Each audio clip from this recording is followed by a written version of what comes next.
नमस्कार जय जगन्नाथ मो यूट्यूब चैनल पूजा पर्व ज्ञान रे आपण समस्त को स्वागत जनाउची। आजिर वीडियो रे जानिबा मार्गशीर मास माणबसा गुरुवार रे श्री माँ लक्ष्मी को पूजा केमिति पालन करिबा। मार्गशीर मास रे 4 पाली हो कि 5 पाली जहाँ घरे जहाँ सिस्टम अच्छी सेमती पालन करेंगे, किंतु प्रथम पाली की अल्लागी पाली बोली कहती कटक डिस्ट्रिक्ट पटे, किंतु आमर गंजाम डिस्ट्रिक्ट रे केमिति माणबसा गुरुवार प्रथम पाली पालन करा जाए ऑलरेडी मो चैनल रे पोस्ट करिछि, आपण माने जाइकि देखि परिबे कोन करा जाउछि प्रथम पाली गुरुवार। आजिर वीडियो रे जानिबा द्वितीय पाली तृतीय पाली चतुर्थ पाली गुरुवार केमिति पालन करा जाउछि। वीडियोटी को लास्ट पर्यंत देखिबे। वीडियोर लास्ट माँ लक्ष्मीकर मु 3टी मंत्र नहीं आसी, गोटे स्तुति भी नहीं आसी। से माँ लक्ष्मीकर 11 गोटी नाम अच्छे। जो मंत्रटा बोलिबे से मंत्रटा गुरुवार दिन केमती बोलिबे, केते थर बोलिबे, बोलिले समस्त मनस्कामना पूर्ण हब, धन जन गोपलक्ष्मी प्राप्ति हब। तो वीडियोटी को शेष पर्यंत देखिए। जदि वीडियोटी भल लगे वीडियोटी को लाइक करेंगे, चैनल को नुआ जदि आज किए देखुथिबे ताहले सब्सक्राइब करेंगे, साइड थिबा बेल आइकन को भी प्रेस करदेबे, जहाँद्वारा कि जेबे भी मुझे एमती वीडियो नहीं कि आसबि प्रथम आपण मानक पाखे पहुँचब। तेज चलतु आजिर वीडियो आम स्टार्ट करवा। मार्गशीर मासरे श्री महालक्ष्मी को पूजा अर्चना कले माता लक्ष्मीकर कृपा लाभ होता है। मान्यता अनुसार यही मास गुरुवार दिन माता लक्ष्मी को विधिवत भाव में पूजा अर्चना करने द्वारा दरिद्रतार विनाश होता है, सुख समृद्धिर लाभ मिलता है। पौराणिक कथार लिखा जाइए मार्गशीर मासरे घर द्वार परिष्कार परिच्छन्नता रखिले माँ लक्ष्मी विजय करती।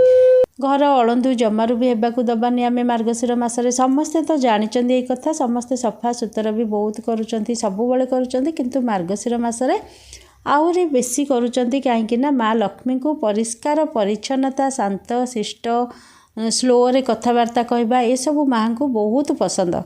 अल्लागी पाली गला पर केमती आम माणबसा पालन करवा से विषय जानिबा। चतुर्थ पाली धान चाउल बसैले केमती बसौचे, आउ 2 पाली 3 पाली रे केमती माण उबड़े बसाऊँचे से टपिक मुझे आसी केमिति पालन करुँची। तो प्रथमे बुधवार दिन ठाकुर घर भल भाव पोछीदबा। कांथ बाड़ झरका एमती आमर पोछा हुए। ठाकुरंकर फोटोर तो वस्त्र सबु बुधवार दिन मु चेंज करे। ऑलरेडी मु गोटे वीडियो पोस्ट करछि बुधवार गुरुवार डेली पूजार प्रति मार्गशीर मास नहीं एमती नॉर्मल बुध गुरुवार पूजार सेटा आपण माने मो चैनल को जाई देखि परिबे। तो मार्गशीर मास बुधवार कथा चलतु टपिक पड़ी से विषय जानिबा। प्रथमे ठाकुर घर सब पोछापोछि हो गला, फोटो भी चेंज कपड़ा चेंज है। तापर मूर्ति जदि अच्छी लक्ष्मी नारायण को मूर्ति अच्छा जदि तांकु भी आमे कौन करबा भल भाव हलदी पानी पंचामृत स्नान करे कि वस्त्र पिंधे देथिबा। तापर माण को मध्य जा घरे माण तो आमर गंजाम डिस्ट्रिक्ट पटे 4 पाली जाक माण बसिबो, 3 पाली उबुड़ी बसिबो, 4 पाली चाउल धान एमती सब बसिबो। तो आउ जो 2 पाली 3 पाली अच्छी ताकू आमे कौन करूँ, खटुली तो आम घरे नाई, पीढ़ा अच्छी, पीढ़ा को भल भाव लिपिदेबू। गोबर रे लिपा हुए बईरे लिखाई, किंतु अल्प गोबर नाली माटी जो गेरु कहती आमर गंजाम पटे गेरु लिपा हुए, ताको खरारे सुखईदेबू, नथिले भी फैन रे सुखईदेबू। सुखी सारा पर माण भी अच्छी से माण को भी आमे भल भाव लिपिदेबू। गेरु रे लिपि सारा पर ताको सुखीगला। सुखी सारा पर ताको कौन करूँ, चाउल बतुरई देथिबू। संध्या बेले आमे सब ठाकुर घर ईशान लिपा हबो, चौरा मूले लिपा हबो, एमती सबू गेरु लिपा हो जाइथिबो। चिता मध्य पड़िबो चाउल रे, माणरे भी पड़िबो, आउ से पीढ़ारे मध्य पड़िबो। रातिरे सबू फुल दुब आंब डाल बरकोली पत्र ये सब द्वितीय पाली रे तो सब पूजा हबो। तो ये सबू जोगाड़ी की रखी देथिबा। गेंडू फुल मध्य रातिरे माळ करिकी रखी देइथाबुचु। ठाकुर बासन भी माजी देइथिबु। एमती सबू काम बुधवार दिन सरीगला। चिता पड़िला सबू हला। तापरे भोर उठिबा गुरुवार दिन भोर उठिकी प्रथमे बाहर को जिबा। दांडरे आमर गोबर पानी को छिंची दबा। रातिरे तो झोटी देई देइथिबा, किंतु गोबर पकेइकी पानी रे छिंचा हुए। छिंचिकी तापरे घर द्वार ओलाओली है, गाधेकी पूरा फ्रेश होगी पुणी ठाकुर घर को जिबा। ठाकुर घर को गले प्रथम आम कौन करवा, ठाकुर पुणी जिते परिष्कार पोछापोछि थिले मध्य से दिन भी आउ टिके ओदा कपड़ा करी सबू पोछापोछि हबो। तापर अल्प अल्प उपर उपर टिके पोछा हबो, कहीं बुधवार तो पूरा परिष्कार हो जाइथिबो, गुरुवार भी पोछंदी नहीं। तो एमती नॉर्मल टिके पोछा हबो, नथिले हमको भल लागिबोनी, बासी घर जेमती सेमती लागिबो। तो अल्प पोछि सारा पर प्रथम आम कौन करवा, सबू फोटो गुड़ाक तो पिंधि वस्त्र, किंतु जो लक्ष्मी नारायण मूर्ति थे बसैबा आम माणरे ना, से मूर्ति को कौन करवा ସେଇଥିରୁ ବି କପଡ଼ା ପୁଣି ବାହାର କରିକି ଆଉ ଥରେ ପଞ୍ଚାମୃତ ହଳଦୀ ପାଣିରେ ସ୍ନାନ କରାଇବା। ସ୍ନାନ କରିକି ଆଉ ଥରେ ଯଦି ଆଉ ଅଛି ନୂଆ ବସ୍ତ୍ର ପିନ୍ଧିବେ, ନହେଲେ ଯାକୁ ଆମେ ବାହାର କରିଥିବା ସେଇଟାକୁ ପୁଣି ପିନ୍ଧେଇ ଦେବା। ପିନ୍ଧେଇ ସାରିଲା ପରେ ତ ରାତିରେ ସବୁ ଯୋଗାଡ଼ିକି ରଖିଥିବା ପିଢ଼ାରେ ଯେଉଁ ଜାଗାରେ ଲିପିକି ରଖିଥିବା ସେଇ ଜାଗାରେ ମାଣକୁ ଉଭଡ଼େଇକି ଆମର ବସା ହୁଏ। 3ଟା ମାଣ ଆମର ଅଛି, ସେ 3ଟାକୁ ଉଭଡ଼େଇକି ରଖିବୁ। ବ୍ରତ ପେଡ଼ି ତ ଜମାରୁ ଖୋଲା ହୁଏନି ଆମର 3 ପାଳି ଯାକ, ଖୋଲା ହେବନି, ସେମିତି ରଖାହେବ। ତା ପାଖରେ ଲକ୍ଷ୍ମୀ ନାରାୟଣଙ୍କୁ ବି ଖଟୁଳି ଉପରେ ବସେଇବୁ। ପାଟ ବସ୍ତ୍ର ଥିଲେ ପାଟ ବସ୍ତ୍ର ପକେଇବୁ। ତାପରେ ହାତୀ ଏମିତି ଥିବ ଯଦି ସେ ହାତୀକୁ ବି ପାଖରେ ରଖିବୁ। ଅଁଳା ଡାଳ ମଧ୍ୟ ରଖିବୁ। ଆଉ ତ ଶେଷ ପାଳି ଆଉ ଯାହା ଯେମିତି ସିଷ୍ଟମ୍, ଏବେ ଖାଲି ମାଣକୁ ଉଭଡ଼େଇକି ରଖାହେବ, ଅଁଳା ଡାଳ ରଖାହେବ। ମାଣରେ କ'ଣ କରୁଛୁ ଆମେ, ଆଉ ଗୋଟିଏ ମେନ୍ ଟପିକ୍ ମୁଁ ଏଠି ଭୁଲି ଯାଇଥିଲି। ଯେଉଁ ଆମେ ବୁଧବାର ଦିନ ମାଣ ଲିପିବା, ସେ ମାଣର ଯେଉଁ ଗେରୁ ଚିତା ଦେଇଥିବା ଯାହା ବଳିବ ସେଗୁଡ଼ାକ ଏପଟ ସେପଟ ଜମା କରିବେନି। ସେଗୁଡ଼ାକ ମାଣର ଜିନିଷ ପୁରା ସେପାରେଟ୍, ତାକୁ ଅଲଗା ରଖିଥିବେ। ନେଇକି ଗଛ ଯେଉଁ ଛାତ ଉପରେ ହେଉ କି ବାଡ଼ି ପଟେ ଆପଣଙ୍କର ଜାଗା ଅଛି, ବାଡ଼ିରେ ଗଛ ଲାଗିଛି, ସେ ମୂଳରେ ପକାଇବେ। ନାଳରେ କି କେଉଁଠି ବାହାରେ ଫୋପାଡ଼ିବେନି ଜମାରୁ, କି ଆଉ କେଉଁଠି ବି ଲିପିବେନି, କି ବଳିଛି ବୋଲି ଆଉ କେଉଁ ଏରୁଣ୍ଡିରେ ଏମିତି ଦିଆ ହୁଏନି। ମାଣର ଜିନିଷଟା ଗଛ ମୂଳେ ହିଁ ପକା ହୁଏ, ନଥିଲେ ଚଉଁରା ଗଛ ମୂଳେ ବି ପକାଇଦେବେ। ତ ଏଇଟା ମୁଁ ଭୁଲି ଯାଇଥିଲି, କହିଦେଲି। ଏଇଟା ବହୁତ ଇମ୍ପୋର୍ଟାଣ୍ଟ କଥାଟା। ତ ଏମିତି ଗଲା ପରେ ଆମେ କ'ଣ କରିବା, ମାଣ ଯେଉଁ ଆମର ବସିଲା, ଅଁଳା ଡାଳ ରଖିଦେବା। ଅଁଳା ଡାଳ ରଖିଲା ପରେ ସେଥିରେ ଆମେ କ'ଣ, ପାଟ ବସ୍ତ୍ର ଯଦି ଅଛି ପାଟ ବସ୍ତ୍ର ରଖିବା। ତାପରେ ଅଁଳା ଡାଳ ରଖିକି ସେଥିରେ କପଡ଼ା, ଆହୁରି ଯେଉଁ ଚୁନରି ବି ଥିବ ଚୁନରି ପକାଇବା। ମାଣରେ ହଳଦୀ ପାଉଡ଼ର ଠାକୁର ଘରେ ମୁଁ ସବୁବେଳେ ରଖିଦିଏ, ମେଞ୍ଚା କରିକି ମାଣରେ ହଳଦୀ ମେଞ୍ଚା 3ଟା ବ୍ରତ ପେଢ଼ିରେ ଏମିତି ଲଗେଇକି ସେଥିରେ ଚନ୍ଦନ ସିନ୍ଦୁର ଦେଇଦିଏ। ତ ମୋତେ ଲାଗେ ଯେ ମା ଲକ୍ଷ୍ମୀ ସେଇଥିରେ ଥାଆନ୍ତି। ମୁଁ ଷଠି ଓଷାରେ ହେଉ ଯେଉଁଥିରେ ବି ହେଉ ହଳଦୀ ସେମିତି ଲଗାଏ। ମଙ୍ଗଳା ନିଶା ମଙ୍ଗଳବାର ଓଷାରେ ମଧ୍ୟ ଆପଣ ଦେଖିଥିବେ ନିହାତି ଭାବେ, ବହୁତ ଲୋକ ଦେଖିଛନ୍ତି। ଯେଉଁ ପଣା ହାଣ୍ଡିରେ ମୁଁ ମାଆଙ୍କର ମୁହଁ ବନାଏ ହଳଦୀରେ, ମୋତେ ବହୁତ ଭଲ ଲାଗେ। ତ ସେମିତି ମାଣରେ ମଧ୍ୟ ମୁଁ ବନେଇ ଦେଉଛି, ହଳଦୀ ଥାପି ଥାଉଛି, ତ ବହୁତ ଭଲ ଲାଗୁଛି ସେମିତି। ତାପରେ ସେମିତି ହେଲେ ଆଉ ତ ଉଭଡ଼େଇକି ରହିଲା। ଫୁଲମାଳ ତ କରିଥିବା, ଗେଣ୍ଡୁ ଫୁଲମାଳ, ଆଉ ଯେଉଁ ସୁନା ପିନ୍ଧାନ୍ତି ଯାହା ହେଲେ ବି ହାର ସେମିତି ନୂଆ ନାହିଁ କି ମାଆଙ୍କର ଅଲଗା ନାହିଁ। ନିଜେ ଯେଉଁଟା ପିନ୍ଧୁଛନ୍ତି ହଳଦୀ ପାଣିରେ ଧୋଇ ଦେଇଥିବେ ଆଗରୁ ରାତିରେ, ସେଇ ସୁନା ହାର ହେଉ ଚେନ୍ ହେଉ ଯାହା ହେଲେ ବି ମାଆଙ୍କୁ ସେଇଟା ପିନ୍ଧେଇ ଦେବେ। ମାଆଙ୍କୁ ଭଲ ଭାବେ ସାଜସଜା ପୁରା କରିସାରିଲା ପରେ ମାଆଙ୍କୁ ଧୂପ ଦୀପ ଚନ୍ଦନ ସିନ୍ଦୁର ଏମିତି ସବୁ ଦିଆହେଲା।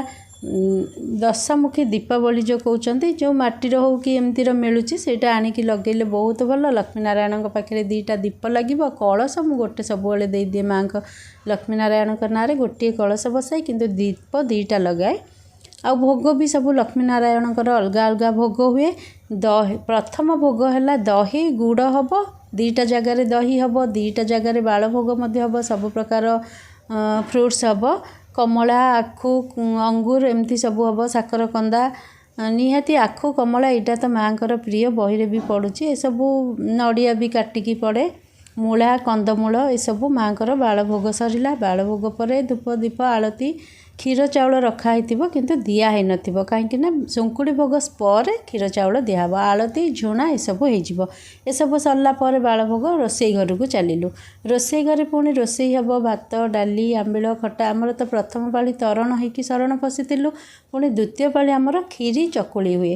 କ୍ଷୀରି ଚକୁଳି ହେବ, ଆଉ ଯେମିତି ଭାତ ଡାଲି ତରକାରୀ ଏସବୁ ହୁଏ। ତୃତୀୟ ପାଳି ହେବ ଖେଚଡ଼ି ପୁଳି ହେବ, ଆଉ ତା ସାଙ୍ଗରେ ଭାତ ହେବନି, ଆଉ ସବୁ ଆମ୍ବିଳ କଦଳୀ ଭଜା ଶାଗ ମଞ୍ଜା ପଡ଼ିକି ଆମ୍ବିଳ ଏମିତି ହୁଏ। ଶଙ୍କୁଡ଼ି ଭୋଗ ସବୁ ରୋଷେଇ ହେଇଗଲା। ରୋଷେଇ ସାରିଲା ପରେ ଶଙ୍କୁଡ଼ି ଭୋଗ ଟାଇମ୍ରେ ଆମର ଛେନାପଣା ହୁଏ। ନବାତ ପଣା ବହିରେ ଲେଖା ହେଇଛି, କିନ୍ତୁ ଏପଟେ ତ ନବାତ ମିଳୁନି, ସେଥିପାଇଁ ଛେନାରେ ଗୁଡ଼ ପକାଇ ଦେଉଛୁ। ତାପରେ ଗୋଲମରିଚ ଗୁଜୁରାତି ପାଉଡ଼ର ଅଦା ଟିକେ ଛେଚିକି ଲକ୍ଷ୍ମୀ ନାରାୟଣଙ୍କର 2ଟି ଗ୍ଲାସରେ 2ଟା ପଣା ବି ରଖା ହୁଏ ଶଙ୍କୁଡ଼ି ଭୋଗ ହେଲାବେଳେ। ତ ଭୋଗ ହେଲା। ବହିରେ ଲେଖା ହେଇଛି ଆଉ ଗୋଟିଏ କଥା, ଏଇଠି ବହୁତ ଇମ୍ପୋର୍ଟାଣ୍ଟ କଥା। ବହିରେ ଲେଖା ହେଇଛି ଯେ ବିବାହ ବା ଝିଅ ସୁଦ୍ଧା ଭୋଗ ଖାଇବନି, କିନ୍ତୁ ଭଣଜା ଖାଇପାରିବ। ଆମର ସେମିତି ପାଳନ କରୁଛୁ, କିନ୍ତୁ ଶେଷ ପାଳି କ'ଣ କେମିତି ହେଉଛି ସେଇଟା ଶୁଣିବେ। ଏଇ ଭୋଗ ଆମେ ଜମାରୁ ଦେଉନୁ। ଶେଷ ପାଳି କ'ଣ କେମିତି ଦିଆହେଉଛି ସେଇଟା ଲାଷ୍ଟରେ କହିବି, ଶୁଣିବେ। ଏଇଟା ଆମର ପ୍ରୋସେସିଂ ପୁରା ସରିଯାଉ ଏଇ तृतीय पाली पूरा कंप्लीट हो जाऊ शेष पालीर कहबी। तो एमती भोग हो गला छेना पणा भोग सरला पर ठाकुर को जिते आम उठेबा भोर तो बसी थे तो 3टा भितर 3:30 भितर मु ठाकुर को उठे दिए। ठाकुर को उठेला बेले कौन करा जाए तो प्रथमे आम कौन करवा धूप दीप आलती ये सब करिकी आलतीटा पछ हम धूप दिहब दीप तो जलुव तापर झुणा भी दिहब ठाकुर पाखे लक्ष्मी नारायण पाखे भोग आउ थे लगाहब जी बड़े ठाकुर को आम उठेबा। तो भोग लगेला भोग लगे सारा पर पुणी कौन कराहब बंदापना हम क्षीर चाउल दिया आलती हम तापर लास्ट रे क्षीर चाउल थी जो सकाळर सेटा क्षीर चाउल देकी ठाकुर को उठाहब कहले से जगार अल्प टिके गुंचा हो माणटा को टिके एपट सेपट कराई लक्ष्मी नारायण को टिके गुंचा हो एमती उठाहब माने पूरा उठेकी कौ जगह को निहबनी सेठू जस्ट टिके गुंचा हो तो सेटा को ठाकुर को उठा हुए कहती आमर आम एमती पालन करुचु। तो यहाँ सरला तृतीय पाली द्वितीय पाली रे एमती सब सिस्टमेटिक होमती सरीगला सरलापर चतुर्थ पाली आसला चतुर्थ पाली जहाँ जमती धुआ पोछा तो सब हम नुआ चाउल होमर चतुर्थ पाली आमर पूरा नुआ चाउल सबू जिनस नुआ पुराणा चाउल टोटाली कौन भी यूज हेनी खेचड़ी हेले नुआ चाउल 10 प्रकार पिठा हम आमर मंडा काकेरा कांती बरा मिठा बरा एमती गणिकी 10 भेराइटी जमती हेले कर दउचु ता संगे भात हेनी भात जगार खेचड़ी हम खेचड़ी डाली आंबिल तरकारी ये सब भी हम मंडा भी हेले नुआ चाउल रे चकुली हम नुआ चाउल रे पोली हम एमती सब नुआ चाउल रे हम आ जो चिता भी पड़ी शेष पाली बुधवार दिन नुआ चाउल पुराणा चाउल रे आमर पड़ेनी। तो एमती 10 प्रकार हम से दिन पूरा बहुत राति 1 उठिकी सब करूँ मिसिकी आम 3 जा सांग होइकी कर दउचु। तो आमको जना भी पड़ुनी बहुत खुशी भी लगुच माँ को पूजा कला सी ठंडा शीत हो तथापि उठबू मजा 3 जा मिसिकी गले बहुत खुशी भी लगुच एमती होइकी आमर भोग सरीगला। चतुर्थ पाली एमती होगला जहाँ जमती अच्छी 3 पाली तो थिला टिके गुंचैलु किंतु चतुर्थ पाली कौन हम आमर धान मेंटा खाली बसिबो धान आगुरी बसा होता किंतु एबे आउ तो ढेंकी एमती कुटिबा ना तो से चाउल करदेले समस्ते प्राय पीढ़ारे आमर बसिब चाउल पड़ो पीढ़ारू भी तलू कदली पत्र गोटे तले पड़ी जमती बोही की चाउल देखुवे फोटोरे सबू एमती माँ ठाकुराणी दे था चाउल पड़ी था सेमती पूरा उच्चा उच्चा होगी पीढ़ारे रही गोटे माणरे चाउल रहा गोटे उपर माणरे आमर मझी माणरे रोचे बीरी नुआ बीरी एपटे बीरी पूजा कर कि नहीं मुझे जानी किंतु आमर सेपटे बीरी गोटे पूजा होती से बीरीटा कौन हम शुणवे लास्ट तापर आउ गोटे तापर चाउल रमती होकर गुआ 3टी धोईकी हलदी पानी रे बसा हब तापर जो फूल माल दिहब जमती हार पिंधुंट एमती होइकी आहरी सजबाज चाउल माण बसला दिन बहुत सुंदर देखा जाती। विवाह झील भोग खाइबेनी जो लिखाही बही रे आमर भोग दौनु किंतु जो धान चाउल बीरी जो होनी यही गुड़ाक आम गंजाम डिस्ट्रिक्ट रे झील मानक दियंती पाल भोग दियंतीनी भणजा को दियंती झील को दियंतीनी किंतु जो चाउल बीरी ये सब पूजा होइथिबो एगुड़ाक आमर झील बंधु बांधव समस्त की इडली आउ खेचड़ी खीरी कले डाकिकी आमर समस्ते खाउचंदी। यहाँ बहुत पुराना कथा बहुत पूर्वर एमती पाली आसुचंदी तो आमे भी सेया करुचु आमे भी जानी पारनु जे एमती बहिरे लिखाई केमती दौरान कहीं आगुरी जिते वयस्क थिले से माने दौले तो आमे भी केमती दबुनु समस्ते एपटे आश्चर्य होउचंदी झील को तो भोग दिहाउनी तुम माणर केमती दौच तो आमे पूर्वर से देखी देखी आसीचु समस्ते दौरान गाँव में भी आमे भी सेमती दौचु तेले भी किसी प्रोब्लेम नहीं आज पर्यंत खाई खाई आसुचंदी आमे भी गले आम बाप घरे खाऊचु तो आम नणंद आसिले भी खाऊचंदी एमती आमर अच्छी सिस्टमेटिक बंधु बांधव जी गले भी आमर डका डकी एमती अच्छी माण चाउल होइची माने कि आसीतिले बहुत गहली थिले ही माण चाउलटा करंती भल दिन देखी करंती। प्रथमे आरंभ हब सरस्वती पूजा दिन खीरी हब तापर देखिकी भल दिन रे करा हब एमती माण चाउल आमर। चतुर्थ पाली माण उठैला बेले चाउल बीरी सब तो बसई से पूर्वर आम भल जरी रखापी पॉलिथिन कि डब्बा जो थे जहाँ रखुच्च रेडी कर रखी पुणी ठाकुर उठेला बेले सब बेले तो माणको टिके गुंचौले किंतु शेष पाली तो सेमती हेनी चाउल जो जगार रखा कथा रखा बिरी रखा धान मेंटा रखा ठीक जगार रखा किंतु से दिन आम सब डब्बारे किसी रखा हेनी टिके अल्प सेमती गुंचेकी पॉलिथिन हो कि जो डब्बारे रखा कथा भर्ती कर देथिबा ऊपर को टेका हब ता पर दिन भल बार देखिकी मार्गशीर मास भितर ही रखाई किंतु से ही दिन किसी टेका टेकी हेनी खाली साइड करदे जो एमती चाउलटा टिके जो डब्बा फब्बारे भर्ती कर देथिबा एमती हम तो एमती आमर माणबसा गंजाम डिस्ट्रिक्ट रे पालन करा जाउची। आपण माने सुनिले केमती लागिला निहाती भाबे कमेंट करिवे आउ कोन जानिबा को चाहुचंदी भी कमेंट करिवे। प्रथम मंत्रटी माँ श्री लक्ष्मींकर शुणु। प्रतिदिन ठाकुर पूजा कला बेले 3 थर पढ़े जदि आपण पाखे समय अच्छी तो 5 थर पढ़ले आहरी मध्य शुभ। मंत्रटी शुणु। ओम महालक्ष्म्याय विद्महे विष्णुप्रियाय धीमहि तन्नो लक्ष्मी प्रचोदयात्। पुणी थे मुझे रिपीट कर दूचे ओम महालक्ष्म्याय विद्महे विष्णुप्रियाय धीमहि तन्नो लक्ष्मी प्रचोदयात्। मनरे जहाँ भाविकी ये मंत्र पढ़े तो समस्त मनस्कामना पूर्ण हम। सेकेंड मंत्रटी शुणु। ओम श्रीं ह्रीं श्रीं कमले कमलाय नमः। यही मंत्रटा मध्य ठाकुर पूजा कला बेले प्रतिदिन पढ़े 5 थर। राति शोइबा पूर्वर जहाँ मनस्कामना करिकी पढ़े 5 थर आपण मनस्कामना निश्चिंत भावे पूरण हम।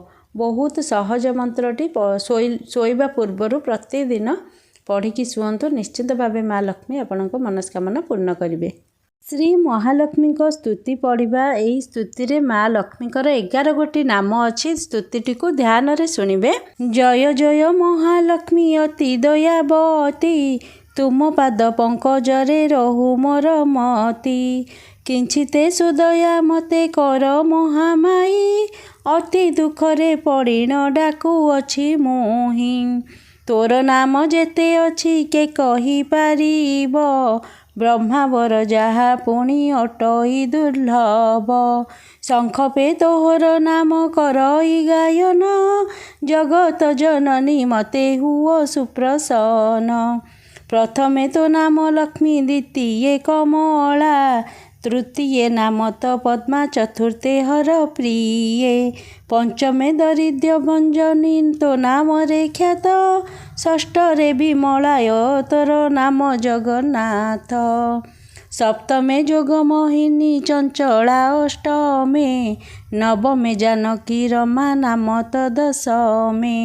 एकादश नाम को प्रतिदिन जे स्मरन्ति दरिद्र व्यथा ताहार लेस न रहन्ति तो नाम जपिले दरिद्रता हुए दूर धन संपतरे पूर्ण हुई भंडार शंखपे तोहर नाम करन्ति गायन जगत जननी मते हुओ सुप्रसन्न तोर नाम धरी जेहू वाणिज्य करई बहु अर्थ लाभ तार निश्चय हुई जगत जननी तू कमला नाम बहु जेतते भक्ति रे डाके ता घरे तू थाऊ।